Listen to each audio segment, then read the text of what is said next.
کیا آپ جانتے ہیں کہ ایک ایسا بادشاہ بھی گزرا ہے جس نے نہ صرف ایک چٹکی نمک کے لیے ظلم کو جنم لینے نہیں دیا، بلکہ اس بادشاہ نے اپنی عادل ہونے کی ایسی مشہوری کروائی کہ ایران اس پر فخر کرتا ہے۔ ایک دن نوشیروان نے اپنے وزیروں اور شکاریوں کے ساتھ جنگل میں شکار کے لیے نکلنے لگا، کیونکہ اس کا یہ پسندیدہ مشغلہ تھا اور آج وہ بڑے جوش میں تھا۔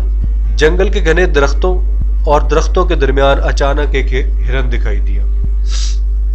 یہ وہ ہرن تھا جس میں نوشیروان کی پوری دلچسپی تھی۔ نوشیروان نے تیر کمان سے نکالا اور سیدھا ہرن کو نشانہ تان کر لگانے لگا۔ تیر چھوڑ بھی دیا، ہرن کو جا بھی لگا اور ہرن زمین پر گر پڑا۔ اس کے مشیر بھاگتے ہوئے ہرن تک گئے، اپنا خنجر نکالا اور اس کو ذبح کر لیا۔ اسی طرح کچھ دیر میں 3 ہرن شکار ہو چکے تھے۔ شکاریوں نے آگ جلائی، ہرن کو گوشت تیار کرنے لگے، لیکن اچانک کسی نے کہا، بادشاہ سلامت، ایک مسئلہ ہے۔ نوشیروان نے پوچھا، کیا ہوا؟ جواب آیا، نمک نہیں ہے۔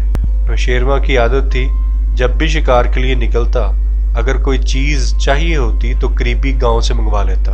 اس نے فوراً اپنے خادموں سے کہا، جاؤ قریبی گاؤں سے نمک لے آؤ، ہاں بس خیال رکھنا کہ نمک کے پیسے ضرور دے کے آنا۔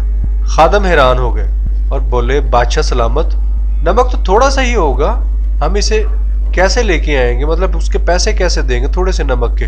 نوشیروان نے کہا اور سخت لہجے میں کہا، نہیں، ایسا ہرگز نہیں ہوگا۔ پھر اس نے ایک عجیب لیکن گہری بات کی۔ نوشیروان بولا، اگر ایک چٹکی نمک بغیر قیمت کے لے لیں گے ہم، تو کل میرے سپاہی اور محافظ اسی بات کو بڑھا دیں گے۔ بعد میں کسی باغ سے ایک سیب اٹھا لے گا کوئی میرا سپاہی، تو پوری کی پوری سپاہیوں کی جماعت اس باغ کو اکھیڑ کے رکھ دیں گی اور باغ کے مالک کو خبر تک نہیں ہونے دیں گے۔ خبر ہوئی تو اس کی جرت نہیں بڑھنے دیں گے کہ وہ میرے تک آئے۔ نوشیروان نے ایک اور مثال دی۔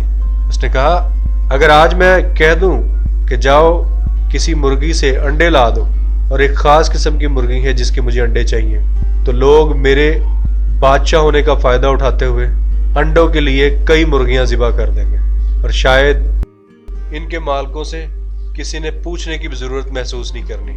میں ظلم کی بنیاد نہیں رکھنا چاہتا، کیونکہ ظلم ہمیشہ ایک چھوٹی سی چیز سے شروع ہوتا ہے اور ظالم کو ہمیشہ بددعائیں پڑتی رہتی ہیں۔